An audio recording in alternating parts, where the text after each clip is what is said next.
رحمن رحمن ساعدني يا رحمن اشرح صدري قرآن.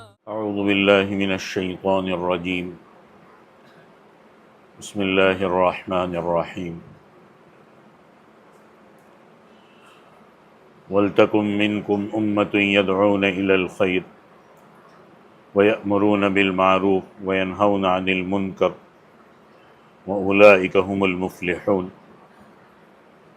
وَلَا تَكُونُوا كَالَّذِينَ تَفَرَّقُوا وَاخْتَلَفُوا مِن بَعْدِ مَا جَاءَهُمُ الْبَيِّنَاتُ وَأُولَٰئِكَ لَهُمْ عَذَابٌ عَظِيمٌ. يَوْمَ تَبْيَضُّ وُجُوهٌ وَتَسْوَدُّ وُجُوهٌ فَأَمَّا الَّذِينَ اسْوَدَّتْ وُجُوهُهُمْ أَكَفَرْتُمْ بَعْدَ إِيمَانِكُمْ فَذُوقُوا الْعَذَابَ بِمَا كُنتُمْ تَكْفُرُونَ. وَأَمَّا الَّذِينَ ابْيَضَّتْ وُجُوهُهُمْ فَفِي رَحْمَةِ اللَّهِ هُمْ فِيهَا خَالِدُونَ. تِلْكَ آيَاتُ اللَّهِ نَتْلُوهَا عَلَيْكَ بِالْحَقِّ وَمَا اللَّهُ يُرِيدُ ظُلْمًا لِلْعَالَمِينَ. وَلِلَّهِ مَا فِي السَّمَاوَاتِ وَمَا فِي الْأَرْضِ وَإِلَى اللَّهِ تُرْجَعُ الْأُمُورُ. صدق اللہ العظیم. سورہ آل عمران کی آیت نمبر 104 سے 109 تک تلاوت کی ہے.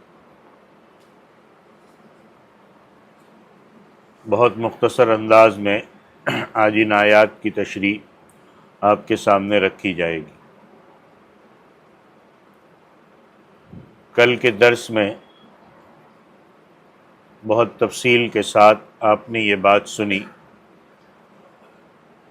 کہ مدینہ طیبہ میں 3 خاندان یہود کے تھے اور 2 خاندان مشرکین کے تھے، اوس اور خزرج.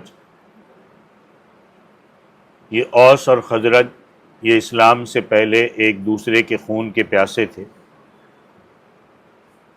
مگر اسلام قبول کرنے کے بعد بھائی بھائی بن گئے. اور ایسے بھائی کا ایسا لگتا تھا کہ ان کے درمیان کبھی کوئی لڑائی ہوئی نہیں. کل میں نے بتایا تھا کہ ایک لڑائی تو ان کے ایسی چلی کہ 120 سال تک چلی،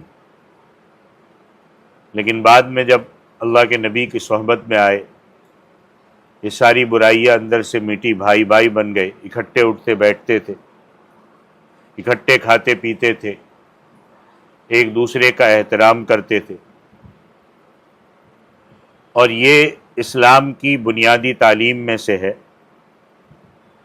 کہ اپنے سے بڑے کی عزت کرو، اور جو ہم عمر ہو اس سے بھی اخلاق سے اور پیار سے پیش آؤ. ایسا انداز اختیار نہ کرو کہ جس سے ان کا دل ٹوٹے. چھوٹے ہیں تو چھوٹوں پر شفقت کرو. اب جب اوس اور خزرج دونوں ایک ساتھ مل کر کے بیٹھنے لگے، محبت اور پیار کے ساتھ رہنے لگے، تو یہودیوں نے دیکھا کہ یہ تو ایک دوسرے کے دشمن تھے، یہ ہمارے بنا یہ چلتے نہیں تھے. اب یہ بالکل محبت کے ساتھ بیٹھے ہیں اور ہم کو کوئی پوچھنے والا نہیں ہے. تو یہودیوں کو یہ ناگوار ہوا. جیسے ہمارے یہاں خاندانوں میں یہ بیماری چلتی ہے کہ کوئی اچھا اور خوشحال رہتا ہے، پاس والی کوئی عورت یا کوئی مرد بہت جلتا ہے. آپس میں جلن اور اس کو بڑھانا، اور اس سے پھر آپسی انتشار، آپسی جھگڑے، یعنی کسی کو سکون سے رہنے ہی نہیں دینا. اب جب یہودیوں نے یہ دیکھا تو شماس بن قیس یہودی نے سازش کی، ان کو آپس میں لڑا دیا. اور ایسا لڑایا کہ کل میں نے بتایا تھا تفصیل کے کہ اوس اور خزرج کے لوگوں نے ایک دوسرے کو مکے مارے، لاٹھیاں چلی، جوتے چلے، ڈنڈے چلے، خوب ایک دوسرے کو مارا. اور یہ طے کیا کہ ٹھیک ہے، تمہارے بڑوں نے ہمارے بڑوں کے ساتھ ایسا کیا تھا، اور آئندہ انہوں نے لڑنے کے لیے ایک دن طے کر دیا کہ فلانے دن فلانے جگہ جمع ہوں گے اور آپس میں لڑیں گے. اب اسی مجلس میں اوس اور خزرج کے مسلمانوں کے علاوہ کوئی اور مسلمان بھی تھے جو دوسرے قبیلوں سے تعلق رکھتے تھے. وہ لڑائی میں تو شریک نہیں ہوئے، لیکن حیران تھے کہ ہم کیا کریں، ان کو کیا کرے۔ اب وہ بھی خاموشی کے ساتھ تماشا دیکھ رہے تھے۔ آج کی آیات میں اللہ تعالیٰ نے ان کو تنبیہ فرمائی کہ دیکھو تمہیں خاموش نہیں رہنا چاہیے، بلکہ مداخلت کر کے ان میں آپس میں صلح صفائی کروانی چاہیے۔ آگے اسی کے متعلق اللہ تعالیٰ نے ایک ضابطہ بیان فرمایا ہے کہ وَلْتَكُمْ مِنْكُمْ أُمَّةٌ يَدْعُونَ إِلَى الْخَيْرِ، کہ چاہیے کہ تم میں سے ایک گروہ ہو جو لوگوں کو نیکی کی دعوت دے، برائی سے، آپس کے فساد سے، آپس کے جھگڑے سے، آپس کی خباثتوں سے ان کو بچائے، نیکی کی دعوت دے۔ وَيَأْمُرُونَ بِالْمَعْرُوفِ، وہ حکم کرے لوگوں کو معروف باتوں کا، نیکی کی باتوں کا۔ وَيَنْهَوْنَ عَنِ الْمُنْكَرِ، اور وہ منع کرے برائی سے۔ تمام فقہا، حنفی، شافعی، مالکی، حنبلی، جن کی قدر کی جاتی ہے، ان کا اس مسئلے پر اتفاق ہے کہ دعوت الی اللہ یعنی اللہ کی طرف دعوت دینا، یعنی بھلائی کا حکم کرنا اور برائی سے روکنا، یہ فرض کفایہ ہے۔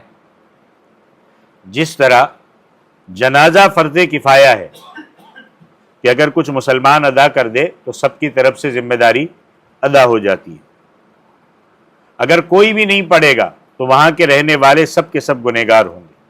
اسی طرح اللہ کی طرف دعوت دینا بھی فرض کفایہ ہے، فرض عین نہیں ہے۔ اور فرض عین کا مطلب ہے کہ ہر آدمی پر کمپلسری لازم۔ اب مطلب یہ ہے کہ مسلمانوں کی ایک جماعت یہ فریضے کو ادا کرتی رہے کہ لوگوں کو نیکی کی طرف بلائے، لوگوں کو برائی سے روکے، تو وہ سب کی طرف سے فرض ادا ہو گئے۔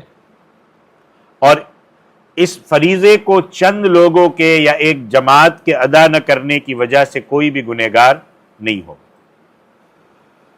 کیونکہ یہ فرض کفایہ ہے۔ اور اگر کسی جگہ کوئی بھی اس فرض کو ادا نہیں کرے گا تو سب کے سب گنہگار ہوں، یعنی سب مست ہے کہ سب اپنا اپنا دیکھے تو سب کے سب گنہگار ہوں گے۔ ہاں، اپنی اصلاح کے لیے یہ سوچ لے کہ بھائی کر تو رہے نا، اپنے بارے میں بھی سوچنا ہے، مجھے اپنے بارے میں بھی سوچنا ہے کہ اپنی اصلاح کے لیے نکلنا یہ الگ بات ہے۔ کوئی آدمی اس نظریے کے تحت جائے کہ میری اصلاح ہو جائے گی، کیونکہ جو بھی جماعت میں جاتے ہیں یا اللہ کی دعوت کے لیے جاتے ہیں یا جو تنظیمیں کام کرتی ہے، وہ سارا وقت ان کا نیکی کے لیے خرچ ہوتا ہے اور دین کی باتیں اچھی طرح سمجھ میں آتی ہے، اور یہ بات ہے حقیقت، اس میں کوئی شک کی بات نہیں ہے۔ اچھا، ایک بات یہاں اور بھی ذہن نشین کر لیں، وہ یہ ہے کہ اصل میں ہم نے اس آیت کو بھی ایک جگہ محدود کر دیا ہے۔ اس آیت کریمہ کے تحت تمام مفسرین نے، یہاں تک کہ جلالین شریف میں بھی یہ بات موجود ہے جو تمام تفسیروں میں سب سے مختصر تفسیر ہے، کہ پڑھنا پڑھانا، درس دینا، اسلام کے خاطر کتابیں لکھنا، بیانات کرنا، ان کاموں کے لیے تعاون کرنا، یہ بھی تبلیغ ہے، کیونکہ یہ بھی اللہ ہی کی طرف بلائے جا رہے۔ تبلیغ کسی ایک کام میں محدود نہیں ہے، یہ بھی تبلیغ ہے۔ تبلیغ صرف اس کام میں بند نہیں ہے کہ ہم نے 3 دن لگا دیے یا 10 روزہ لگا دیا یا چلہ لگا دیا یا 4 مہینہ لگا دیا، یہ بھی تبلیغ ہی کا حصہ ہے، یہ بھی بہت اہم کام ہے۔ چنانچہ چھٹیوں میں آپ دیکھو، مدارس کے جو اساتذہ ہے، مدارس کے طلبہ ہے، وہ بھی سہ روزہ میں 10 روزے کے لیے جاتے، اور جن کو زیادہ توفیق ملتی ہے وہ اس سے زیادہ بھی وقت لگاتے ہیں۔ تو تبلیغ کا مطلب کیا ہے؟ اللہ کی بات کو لوگوں تک پہنچانا۔ اب 3 دن لگانے والے بھی پہنچا رہے، مدرسے والے بھی پہنچا رہے، مختلف تنظیموں والے بھی پہنچا رہے، الگ الگ خیر کے کام کرنے والے، برائی سے روکنے والے بھی پہنچا رہے، اور سب اس میں شریک ہیں۔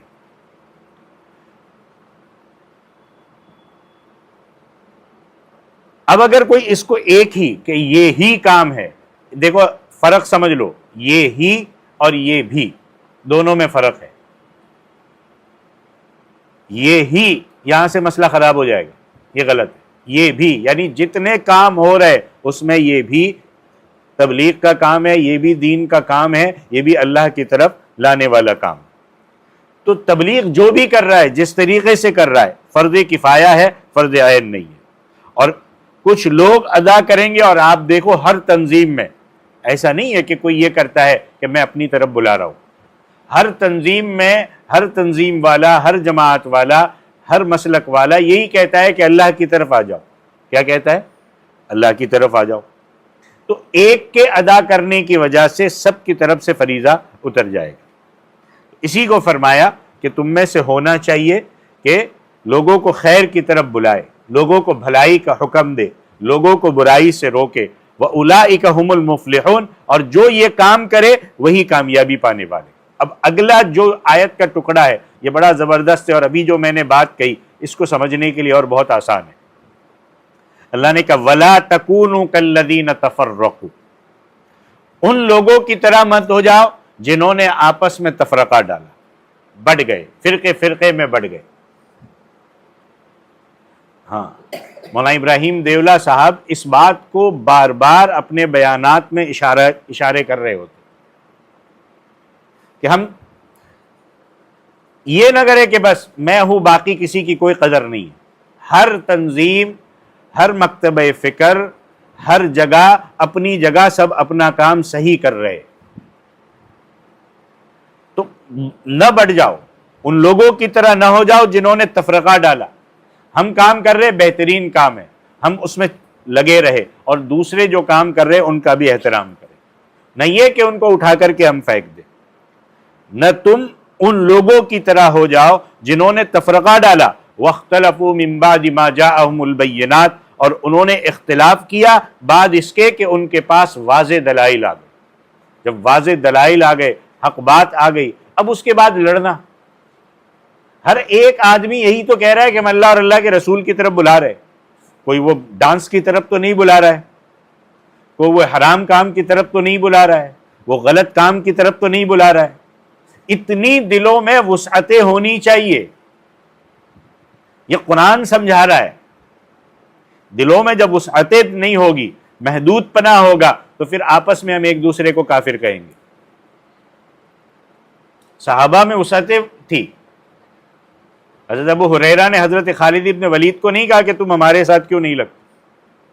حضرت خالد ابن ولید نے حضرت ابو ہریرہ کو نہیں کہا، اور دوسرے صحابہ انہوں نے، ہر ایک کا اپنا میدان تھا.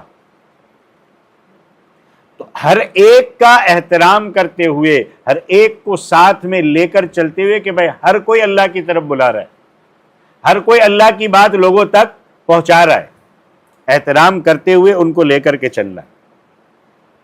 اسی کو قرآن نے کہا کہ انہوں نے اختلاف کیا بعد اس کے کہ ان کے پاس دلائل آ چکے. تو فرمایا کہ ان لوگوں کی طرح نہیں ہونا جنہوں نے تفرقہ ڈالا اور ان کے پاس واضح دلائل آ چکے تھے. اور ایسا انہوں نے، یہ بھی غور سے سنیے گا، ہاں یہ بات بھی غور سے سنیے گا، ایسا انہوں نے نفسانی خواہشات کی وجہ سے کیا، جہالت اور نادانی کی وجہ سے نہیں کیا. پتہ ہے لیکن میری نفسانی خواہش فلانی تنظیم میں لگ رہی ہے تو میں سوچتا ہوں بس یہی صحیح ہے، باقی سب غلط ہے. جہالت اور نادانی اور کم علمی کی وجہ سے نہیں کیا. علم تو ہے، پتہ تو ہے کہ سارے اللہ کی طرف بلا رہے، لیکن چونکہ میری نفسانی خواہش کہہ رہی ہے میں ادھر چلوں، تو میں نے اپنی نفسانی خواہش پوری کرنے کے لیے، جبکہ قرآن نے، میں نے آپ کو بارہا کہا ہے، قرآن نے اور احادیث نے کہا ہے کہ اللہ کی بات لوگوں تک پہنچا دو، یہ کہا ہے.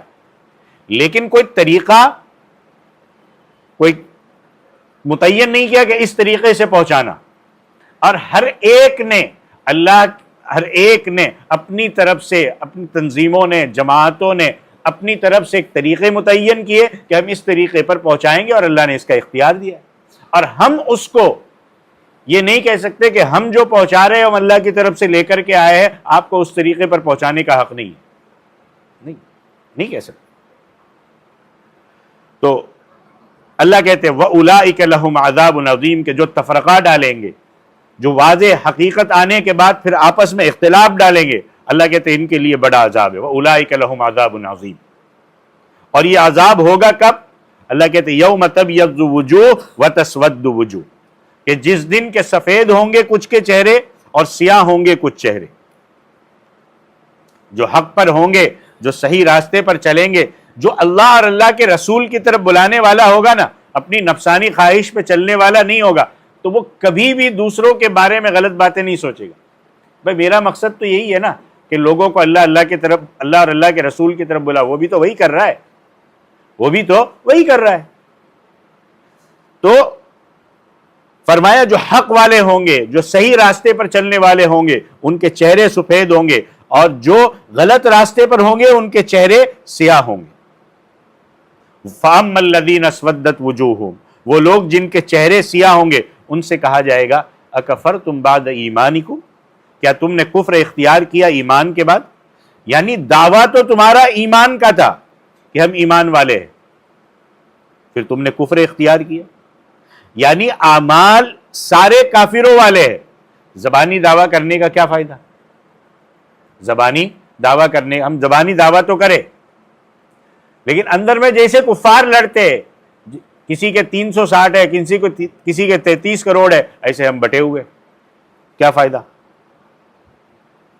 کہ ہم مومن ہے، پہلے ایمان والے تھے، پھر تم نے کفر اختیار کیا. یعنی اعمال سارے کافروں والے. بخاری شریف اور دوسری حدیث کی کتابوں میں، یہاں تم کچھ بھی سمجھیں گے، کسی کی باتوں سے ناراض بھی ہوں گے، لیکن فیصلہ وہاں پہ ہوگا.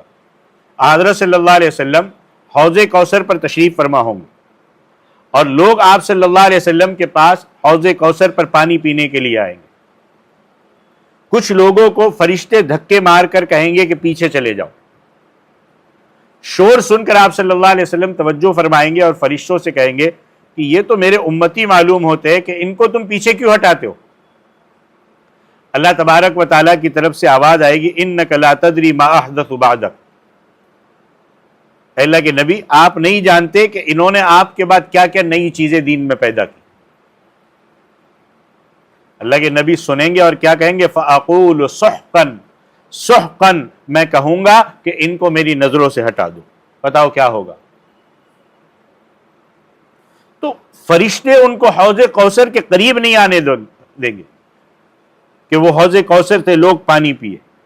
حوض کوثر سے وہ لوگ پانی پیئیں گے جو ایک تو توحید میں پکے ہوں گے، لا الہ الا اللہ میں پکے ہوں گے، اور حضرت صلی اللہ علیہ وسلم کی سنت کے پابند ہوں گے. لا الہ الا اللہ محمد رسول اللہ، اس کے پابند ہوں گے. اب رہا یہ مسئلہ کہ حضرت صلی اللہ علیہ وسلم ان کو کیسے پہچانیں گے کہ یہ میرے امتی ہے؟ تو حدیث پاک میں آتا ہے کہ وضو والے اعضاء سفید ہوں گے. تو مسلسل وضو کریں گے پابندی کے ساتھ، ان کے اعضاء کیا ہوں گے؟ سفید ہوں گے. اور جو مخلص ہوں گے ان کی سفیدی زیادہ ہوگی. جو کھوٹے ہوں گے، آخر وضو تو انہوں نے بھی کیا ہوگا، تھوڑی بہت چمک ان کی وضو اعضاء پر بھی ہوگی. تو اس چمک کو دیکھ کر جو اخلاص کی اور وضو کی ہوگی، اللہ کے نبی پہچان لیں گے کہ میری امتی معلوم ہوتے ہیں. تو جو ظاہری طور پر مسلمانوں کے ساتھ ملے جلے رہے اور کچھ اعمال بھی ادا کرتے رہے، لیکن اپنا عقیدہ اور اپنا راستہ قرآن و سنت کے مطابق نہیں بنایا، اپنے گروہ اور اپنے فرقے کے مطابق بنایا، تو صحیح معنوں میں مسلمان نہیں کہا جائے گا. کیونکہ ہماری بنیاد کیا ہے؟ کوئی فرقہ نہیں ہے، کوئی جماعت نہیں ہے، کوئی تنظیم نہیں ہے. ہماری بنیاد کیا ہے؟ قرآن و سنت ہے. تو ان کو کہا جائے گا کہ ایمان لائے، اور ایمان لانے کے بعد پھر قرآن کا انکار کیا، حدیث کا انکار کیا. فذوقوا العذاب بما کنتم تکفرون، چکھو اس عذاب کو اس لیے کہ تم کفر کرتے تھے، تم شریعت کے قانون کا انکار کر. تمہیں کہا جاتا تھا کہ دیکھو قرآن نے وسعتیں رکھی ہے، دیکھو احادیث نے وسعتیں رکھی ہے، دیکھو رسول اللہ کی سیرت میں وسعتیں ہے، دیکھو صحابہ کی سیرت میں کشادگی ہے دلوں کے اندر، اور تم اس کو ماننے کے لیے تیار نہیں ہوتے تھے، تم اپنے دھڑے کو چھوڑنے کے لیے تیار نہیں ہوتے تھے. تو اللہ کہتے چکھو اس کا عذاب. وَأَمَّا الَّذِينَ ابْيَضَّتْ وُجُوهُهُمْ، اور وہ لوگ، بہرحال وہ لوگ سفید ہوں گے ان کے چہرے، وہ لوگ کہ جن کے چہرے سفید ہوں گے، جو حق والے. یہ تو ان کے بارے میں فرمایا کہ جو غلط راستے پر ہوں گے. وہ لوگ جو حق پر ہوں گے جن کے چہرے سفید ہوں گے. یہاں سے فیصلے نے، کیونکہ ایک مرتبہ میں نے ایک جگہ تقریر کی اور میں نے یہی بات رکھی کہ اس دن کچھ چہرے کالے ہوں گے، کچھ دن سفید ہوں گے. تو ان میں سے بیچارے ایک چاچا تھے، ان کے چہرے کالے تھے، تو ناراض ہو گئے، بولے ہم کو جہنمی کہہ دیا. تو اس بات کو اچھے سے ذہن میں رکھو، اس کا فیصلہ آخرت میں ہوگا. دنیا میں آپ کسی بھی رنگ کے ہو، لیکن صحیح راستے پر چلیں گے تو آخرت میں چہرے سفید اور چمکدار ہو جائیں گے، اور غلط راستہ پھر وہ چہرے کی کالے پن کی طرف لے کے جائے گا. تو وہ لوگ سفید ہوں گے، وہ لوگ کہ جن کے چہرے سفید ہوں گے، وہ اللہ کی رحمت میں ہوں گے، جنت میں ہوں گے. ہم فیہا خالدون، اور وہ اس رحمت کی جگہ میں ہمیشہ رہیں گے. اللہ کہتے ہیں یہ باتیں بیان کی اللہ نے، یہ کچھ واقعات کی روشنی میں جو اس وقت ہوا، ہمیں سمجھایا جا رہا ہے کہ ہمیں اس اسوے کو، اس طریقے کو اپنا کر کے اس طریقے سے چلنا ہے. اللہ فرماتے ہیں تلک آیات اللہ، یہ اللہ کی آیتیں ہیں، نتلوہا علیک بالحق، ہم تلاوت کرتے ہیں آپ پر حق کے ساتھ. قرآن حق ہے، آپ صلی اللہ علیہ وسلم کے نبی، آپ صلی اللہ علیہ وسلم اللہ تعالیٰ کے نبی برحق ہے، جو اللہ کا فرشتہ لا کر سناتا ہے وہ حق ہے.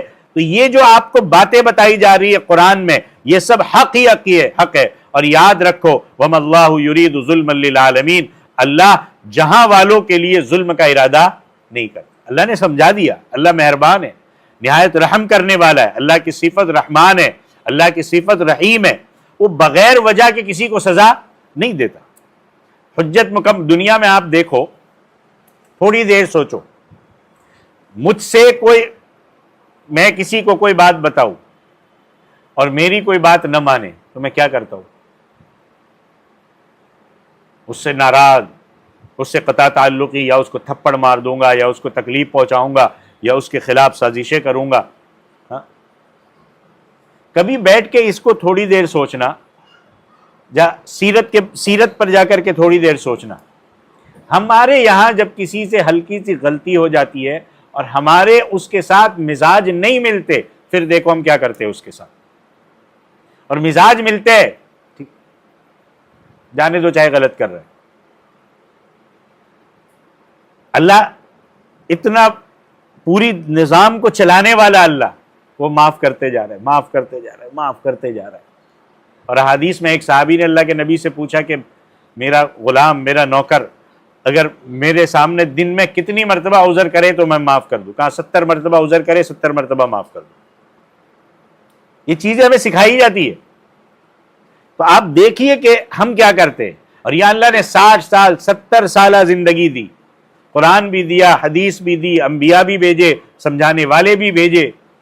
اور اس کے بعد بھی اللہ پہلی غلطی پہ آنکھیں نہیں پھوڑ دیتا، پہلی غلطی پہ کان نہیں چھین لیتا، پہلی غلطی پہ زبان نہیں چھینتی، پہلی غلطی میں پیر نہیں توڑ دیے جاتے، پہلی غلطی پہ پیٹ کا سسٹم خراب نہیں کر دیا جاتا. موقع دیا جاتا ہے، موقع دیا جاتا ہے. کب تک؟ موت تک.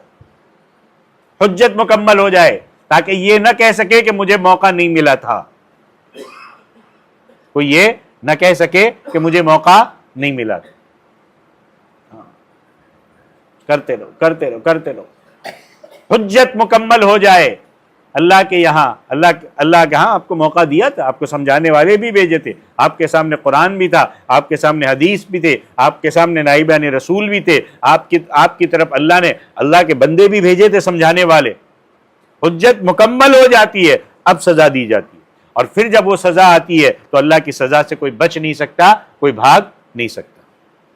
آگے اللہ فرماتے وَلِلَّهِ مَا فِي السَّمَاوَاتِ وَمَا فِي الْأَرْضِ، اللہ ہی کے لیے ہے جو کچھ آسمانوں میں ہے اور جو کچھ زمینوں میں. آسمانوں کا خالق، مالک اور منصرف بھی وہی ہے. زمینوں میں بھی اس کے سوا کوئی دخل نہیں کرتا، جو اللہ کرتا ہے وہی ہوتا ہے. اللہ کی اجازت کے بغیر ایک پتا بھی زمین پر نہیں گرتا. اللہ کی مرضی کے بغیر کوئی ذرہ اپنی جگہ سے ادھر ادھر نہیں ہو سکتا. اس وقت دنیا میں جو کچھ بھی ہو رہا ہے، چاہے ہمارے ملک میں ہو رہا ہو، چاہے پوری دنیا میں ہو رہا ہو، یہ ذہن میں رکھ لو اللہ کی مرضی کے بغیر کچھ بھی نہیں ہو رہا ہے. آپ سوچیں گے ہم مسلمان ہیں اور پھر کیوں نہیں ہو رہا ہے؟ بدر میں تو فوراً مدد اتری تھی اور مختلف جگہوں پر فوراً مدد اتری تھی. تو وہ حقیقی معنوں میں مسلمان تھے، حقیقی معنوں میں مسلمان تھے.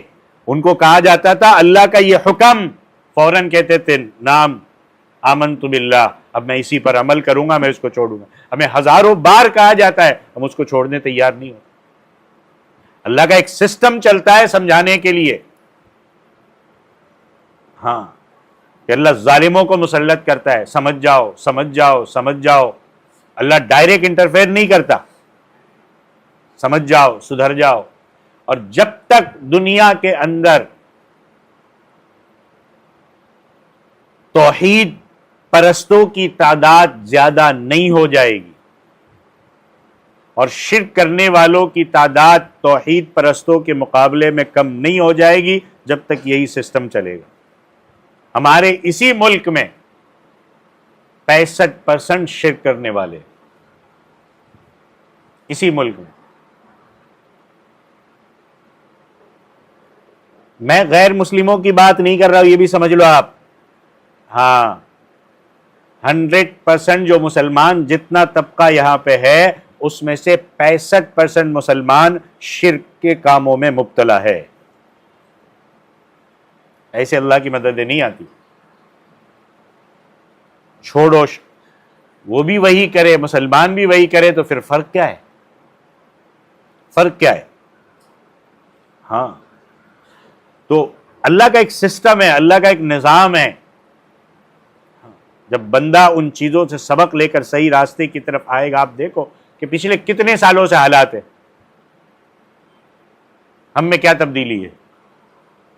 بلکہ اس سے زیادہ اور تیزی سے جب مال آ رہا ہے نا، پاس میں پیسہ آ رہا ہے، اور وہ پیسہ چاہے قرض کی شکل میں یا کسی شکل میں، جھوٹے شان اور جھوٹی شانیں دکھانے کے لیے بندہ کہاں سے کہاں تک گناہ تک پہنچ رہا ہے. نوجوان بچے لے لو، نوجوان بچیاں لے لو، شادی شدہ عورتیں لے لو، شادی شدہ مرد لے لو، بوڑھے لے لو، سب کہاں سے اللہ کی مدد آئے گی؟ تو آپ جیسا اعمالکم اموالکم، جیسے عمل ویسے اللہ حکمران مسلط کرے گا. تو اللہ کی مرضی کے بغیر کوئی ذرہ اپنی جگہ سے ادھر ادھر نہیں ہو سکتا. اور اچھا یہ بھی ذہن میں رکھ لو، یہ توحید کو سمجھ لو، یہ خدائی اختیارات اللہ نے نہ فرشتوں کو دیے، نہ پیغمبروں کو دیے، نہ پیروں کو دیے، نہ فقیروں کو دیے، کسی کو نہیں دیے. بابا یہ سے یہ کر دیں گے. ہزاروں مسلمان مر رہے تو بابا کیا کر رہے؟ کسی کے پاس کوئی اختیارات نہیں ہے، اللہ کے پاس ہے. یہ بات اور بھی ذہن میں رکھ لو، اللہ نے ان کو جو مرتبے دیے، جو مقام دیے، وہ بالکل حق ہے، اس میں کوئی شک نہیں. اور وہ اس مقام پر کن کاموں کو کر کر پہنچے وہ بھی ذہن میں رکھو. ہمیں کرنا کچھ نہیں ہے، اور ہمیں بس ولایت مل جائے، ہم بس متقی بن جائے. کن کاموں کو کر کے وہ وہاں تک پہنچے، ہمیں ان پر عمل کر کے ہمیں بھی وہاں پر آنا ہے. ہاں اللہ نے اپنے بندوں میں سے بعض کو نبوت عطا فرمائی، بعض کو بزرگی عطا فرمائی، بعضوں کو صحابہ بنایا، بعضوں کو محدث بنایا، بعضوں کو فقیہ بنایا، بعضوں کو ولایت دی. سب حق ہے، لیکن خدائی اختیارات تو خدا کے پاس ہی رہیں گے، اللہ کسی کو نہیں دیتے. سارے اختیارات چھوڑو، اللہ ایک اختیار بھی کسی کو نہیں دیتا. اسی لیے اللہ نے فرمایا وَلِلَّهِ مَا فِي السَّمَاوَاتِ وَمَا فِي الْأَرْضِ، اللہ ہی کے لیے ہے جو کچھ آسمانوں میں ہے اور جو کچھ زمین میں ہے. اور جب سارا اللہ کا ہے، سب کچھ اللہ نے پیدا کیا ہے، دنیا میں اللہ نے ہمیں بنایا ہے، ہمیں زندگی اللہ نے گزارنے کے طریقے بھی بتائے، اللہ نے آزاد نہیں چھوڑا. الرحمن الرحیم، اللہ رحمان ہے، اللہ رحیم ہے. اللہ نے رسول بھیج کر کے یہ رحمت ہمارے ساتھ کی کہ ہمیں طریقے بتا دیے کیسے. اب یہ کہ اللہ نے چاند کو اختیار نہیں دیا، اللہ نے سورج کو اختیار نہیں دیا کہ بھائی میری مرضی کے مطابق جیسا ہے ویسا آپ کو چلنا ہے. سورج کو صبح نکلنا ہے، سورج نہیں کہہ سکتا آج میں نہیں نکلوں گا، آج مجھے بخار ہے.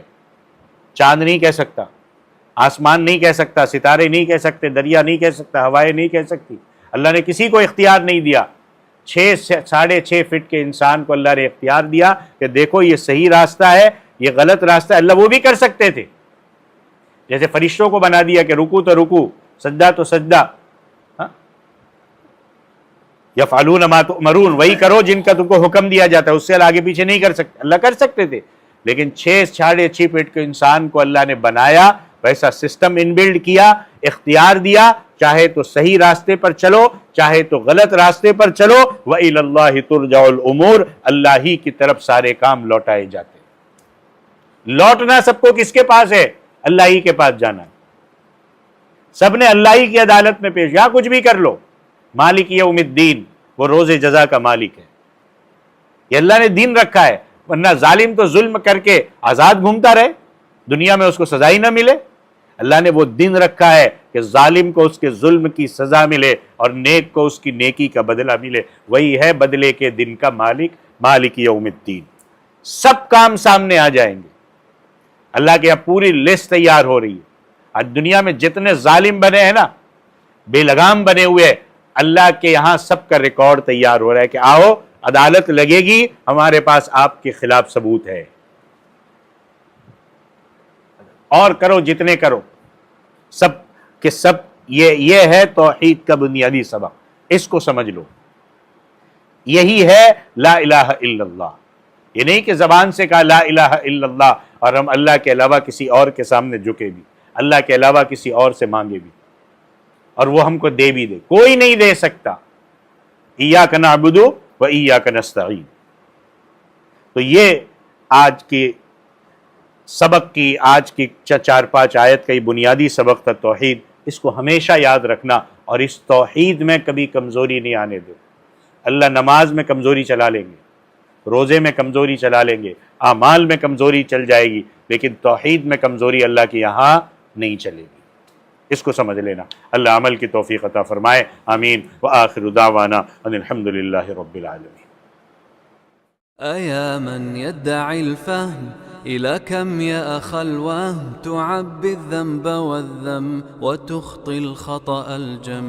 أما بان لك العيب أما أنذرك الشيب وما في نصحه ريب ولا سمعك قد صم. أما نادى بك الموت أما أسمعك الصوت أما تخشى من الفوت فتحتاط وتهتم.